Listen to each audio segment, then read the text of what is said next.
Hello बच्चों, आज हम लोग सॉल्व करेंगे जेई एडवांस 2023 के क्वेश्चंस, सारे जो कि एटम्स एंड न्यूक्लियर में पूछे गए थे। The question is first question is hydrogen like atom has atomic number z. Photons emitted in the electronic transition from n is equal to 4 to level n is equal to 3 in these atoms are used to perform photoelectric effect experiment on the target metal. Maximum kinetic energy of photoelectron generated हमें दिया हुआ है 1.955 electron volt है. तो the photoelectric threshold wavelength is also given to us. Value of Z पूछा है, R H C इन सबकी value हमें दी हुई है ना. तो देखो पहले तो मैं आपको डायग्राम बना के थोड़ा समझा देता हूँ कि एक्चुअली में यहाँ हो क्या रहा है. यहाँ पर आपके पास इलेक्ट्रॉन जो है वो n इज इक्वल टू 3, मतलब बीच में, ये आप जानते हो कि यहाँ पर इस तरीके से कुछ चीजें होती हैं. ये ऑर्बिट्स है न्यूक्लियस के अलावा, बीच में ये यहाँ पर बीच में न्यूक्लियस होता है.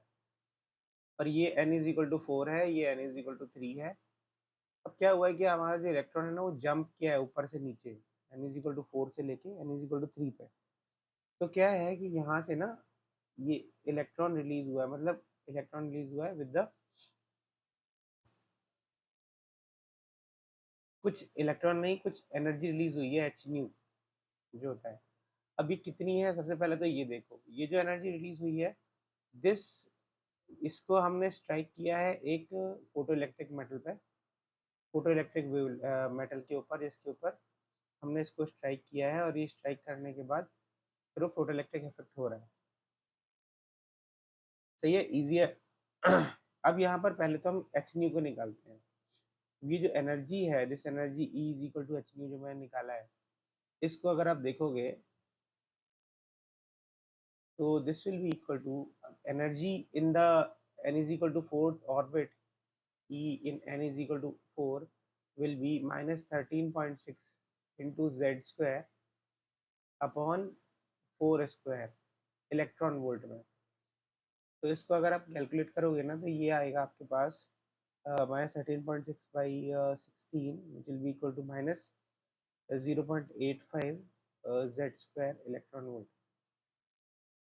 Similarly, energy in n is equal to 3 third orbit क्या होगा, minus 13.6 into z square by 3 square, जो कि आपके पास आएगा इलेक्ट्रॉन वोल्ट, जो कि आपके पास आएगा minus 1.51 z square electron volt में. इन दोनों का जो एनर्जी डिफरेंस है वो एनर्जी में लूज हुआ है, एनर्जी की तरह लूज हुआ है. तो आपकी जो एनर्जी है E, E is equal to जो एच न्यू जो लूज हुई है, that is equal to E at n is equal to 4 minus E at n is equal to 3, जो कि आएगा minus 0.85 minus of minus 1.51 into Z square common सबका, जो कि आएगा 1.51 minus 0.85 into Z square electron volt, जिसकी value हम लिख देते हैं, इसकी वैल्यू होगी 0.66 Z square electron volt. Clear, यहाँ तक एकदम क्लियर है. तो मैंने फर्स्ट स्टेप सॉल्व कर दिया है. फर्स्ट स्टेप का मतलब जब ये जो एनर्जी है, ये एनर्जी मेरे पास आ गई है, this energy is equal to h nu, जो कि है 0.66 Z square electron volt. Clear है. अब देखो, अब आगे पार्ट पर चलते हैं. अब ये जो एनर्जी है, जिस एनर्जी जो कि अभी अभी अपन ने निकाली है,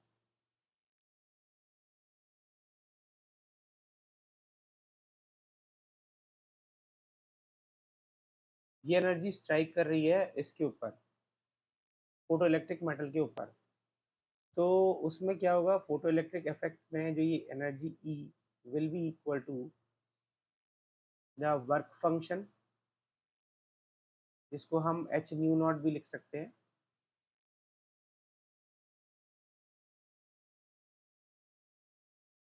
plus kinetic energy of the electron.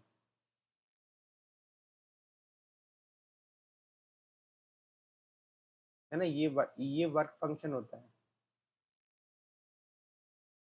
अब इसने क्या किया, maximum kinetic energy of the electron generated is 1.95। ये जो वैल्यू है ये इसने हमें 1.95 इलेक्ट्रॉन वोल्ट ऑलरेडी दी हुई है काइनेटिक एनर्जी की वैल्यू।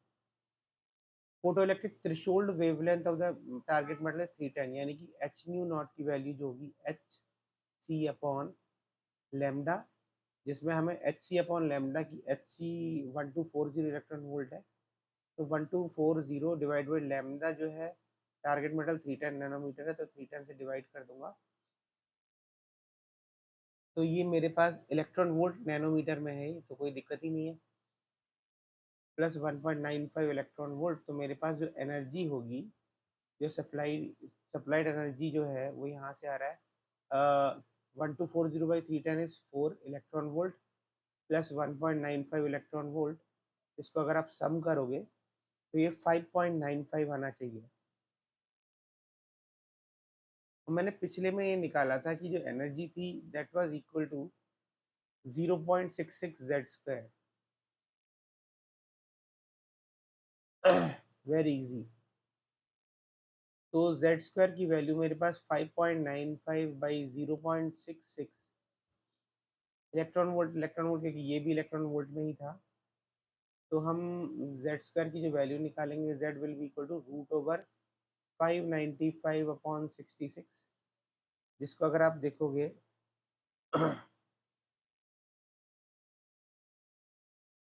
तो 66 9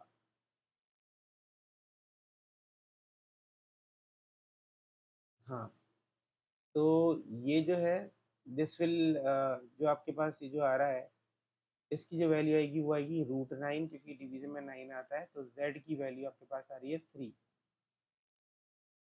तो z की वैल्यू 3 हो गई। ये था, इस तरह से क्वेश्चन सॉल्व हो रहा है। ठीक है, तो अब चलते हैं दूसरे वाले क्वेश्चन पे। जो नेक्स्ट क्वेश्चन जो जेई एडवांस 2023 में पूछा गया था, तो वो क्वेश्चन देखते हैं वो कैसा है, उसको सॉल्व करने की कोशिश करेंगे। This is our second question. अब ये सेकेंड क्वेश्चन तो देखो, मुझे लगता है हो सकता है, देखते हैं पहले इस क्वेश्चन को कैसा है। ये shows different radioactive decay process में हर एक का आंसर वन, एक ही आंसर है, एक मैच मैच करना है, उसमें ज़्यादा प्रॉब्लम नहीं आनी चाहिए। रेडियोएक्टिव डिके प्रोसेस हो रहा है, list to provide possible emitted particles, तो मैच कर लेते हैं इसको, और क्या है। देखो 92U पहले ये वाला ले रहा हूँ मैं, है ना, तो 92U235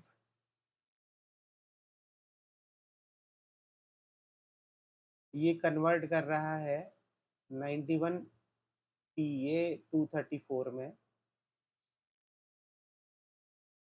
तो अगर मैं देखो इसमें देखता हूँ 1 अल्फा पार्टिकल एमिट करता हूँ, पहले अल्फा पार्टिकल देखते हैं कि तीनों में ही अल्फा पार्टिकल है।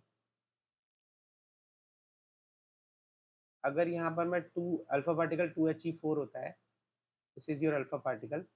ये पार्टिकल्स आपको बहुत अच्छे से पता होने चाहिए, क्योंकि हर बार एक क्वेश्चन आता है, जेई मेन में भी इंपॉर्टेंट था, जेई एडवांस में भी इंपॉर्टेंट है।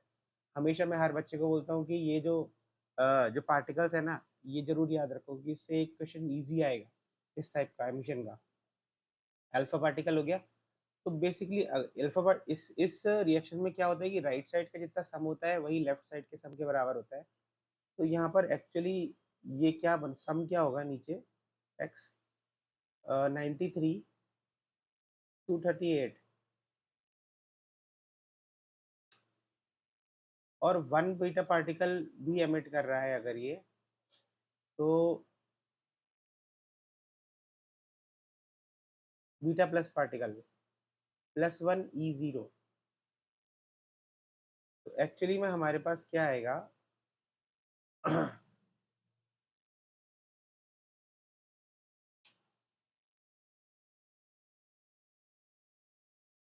कि अगर एक और एमिट कर रहा है तो यहाँ पर, यहाँ ना जो सम होगा, ये सम तो चेंज हो जाएगा।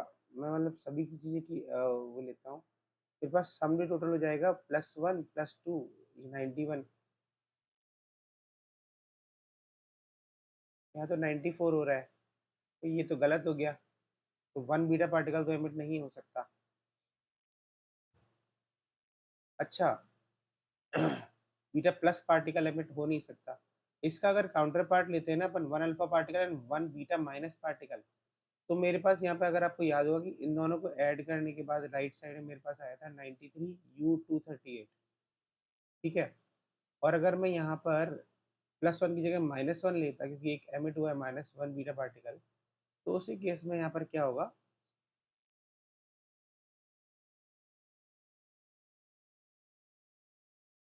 ये मेरा जो ये जो सम हो जाएगा राइट साइड में हो जाएगा 92U238।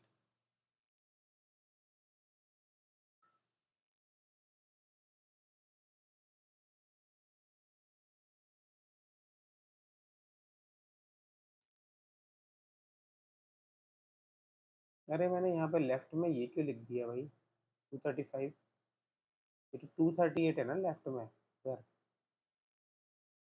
हम्म। तो जो सम हो जाएगा ऊपर तीनों का मिला के, ये मेरे पास नीचे ये हो जाएगा। तो ये दोनों बैलेंस हो रहे हैं, इसका मतलब मेरा जो पी का जो आंसर होना चाहिए 4 होना चाहिए। तो मेरा पी 4 कहाँ कहाँ पर है, ए और बी में, तो सी और डी तो आंसर हो ही नहीं सकते, क्योंकि मेरा सिंगल आंसर राइट है यहाँ पे, ठीक है। तो एक तो पी की वैल्यू या तो ये सही हो सकती है या फिर ये सही हो सकती है। अब दूसरे पे चलते हैं ना। तो मेरे पास एलिमिनेशन में क्या आ गया, ये हो नहीं सकता, ये हो नहीं सकता, ये और ये दोनों में से कुछ भी हो सकता है। अब क्यू पे आते हैं, देखो क्यू क्या है, 82 PB 214, it is getting converted to 82 PB 210।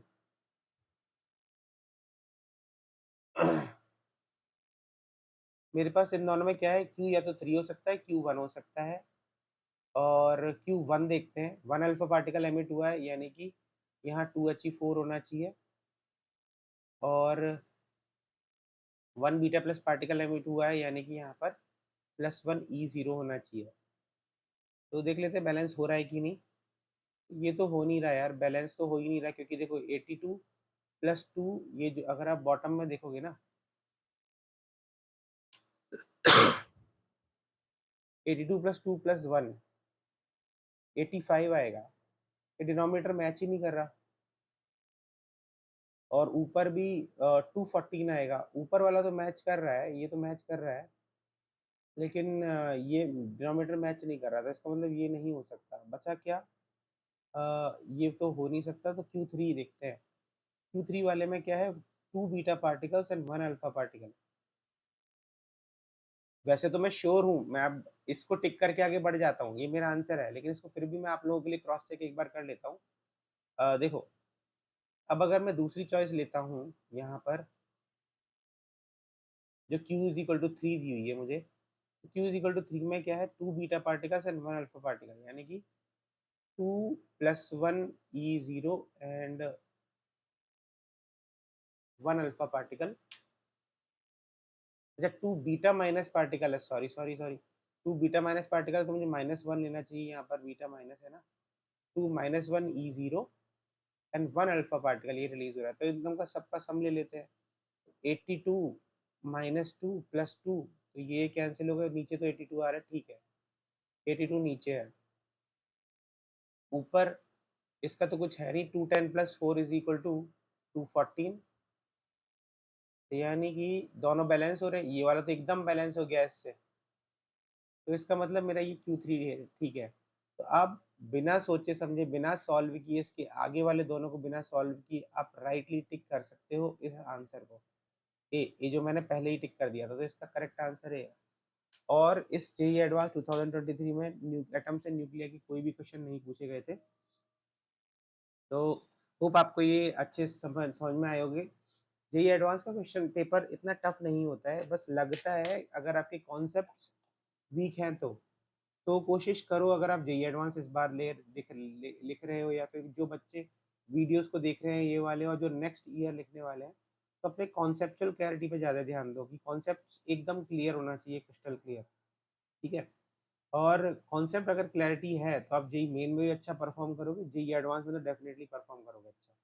Concept clear नहीं है, शॉर्ट फॉर्मूलों के बेस पे अगर अपने पेपर को अटेम्प्ट करने जा रहे हो ये सोच के अभी से, तो फिर आप जेईई एडवांस में कभी अच्छा परफॉर्म नहीं करके आओगे, ये आप मुझसे लिख के ले लो।